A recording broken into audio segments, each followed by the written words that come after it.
Oh, hello. Welcome to my channel. I'm here. This is my story. There's a man in my house wearing my boyfriend's face. I've always been drawn to plastic surgery. I was that weird kid who would watch these old school makeover shows with the host with the big hair and the cheesy one-liners. I would be glued to the TV watching them remove these people's eyelids or their fat or reshape their noses. It fascinated me. I saved up all my birthday money and all my Christmas money. I got really good grades so I could get more money. When I turned 18, I moved out of my parents' house into a tiny studio apartment and got a job at a local spa. I worked there for 3 years. I saved every penny. Then I went to Korea for a year to study abroad. While I was there, I had the time of my life. I made lifelong friends. I learned the language. I traveled all over. But the entire time I was there, I couldn't help but notice how obsessed everyone was with plastic surgery. I mean, it wasn't uncommon to see people with bandages on their faces or necks or eyes, and I wanted in. So when I came back to America, I enrolled in nursing school, got my degree, became a registered nurse, then moved to Beverly Hills and got a job as a cosmetic nurse. I thought I was finally on my way. I mean, I was working in the field of plastic surgery. How could I be happier? I wasn't. I felt like I was just assisting in all these surgeries, but I wasn't actually doing them. I wanted to perform the surgeries myself.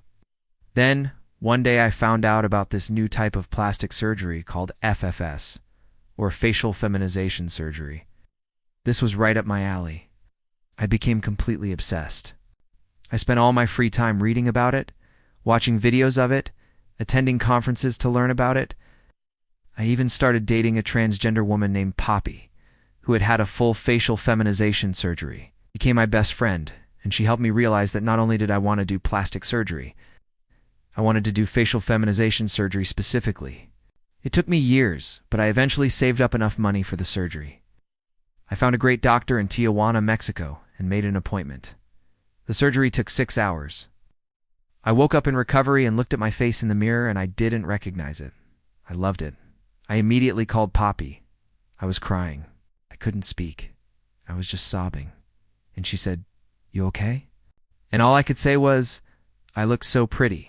Over the next few weeks, I healed, and I felt like a brand new person. My face was smaller. My forehead was more feminine.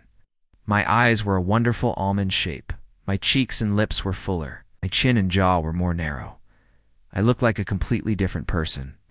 A month after my surgery, I was hanging out with Poppy at her favorite bar. She was the most beautiful trans woman I'd ever seen. She had these long, flowing red locks and green hair. She was absolutely stunning. And we were sitting there drinking our drinks and catching up, and a group of women sat down at the bar next to us. And I swear they were staring at Poppy, and I don't blame them.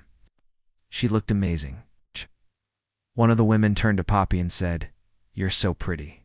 What's your secret?" "Yeah." And Poppy turned to me and smiled and said, "Nurse Kim," motioned to me with her chin. She's the one who did it, and I panicked. What did she mean? I hadn't told Poppy that I'd had surgery. I was so embarrassed. I tried to explain it to her later, but she just laughed and said, "Don't worry, you're safe with me." And I knew what she meant. We both knew that our little secret would make us an unstoppable duo. For the past 2 years, Poppy and I have been preforming facial feminization surgeries together. It's been amazing. We travel all over doing surgeries and meeting new people. Our lives are so exciting now. The other day we were performing a surgery on this woman. She wanted to look more feminine, but she didn't want to look too feminine. She wanted to keep some of her masculine features. So Poppy and I talked to her and told her that we could feminize her face. We couldn't make her look like a completely different person. She agreed. So we put her under, and when she woke up, we revealed her new face to her. She didn't cry. She didn't even seem surprised. She just looked at us and said, "You've given me the face of a man." I was confused. "What do you mean?" She pointed to the person in the mirror. It was my boyfriend. He had woken up and was looking at himself in the mirror. It turns out that she had sent him photos of himself and explained to him what was going to happen, and he agreed to let us feminize his face. He wanted to look more feminine, but he wanted to look like me.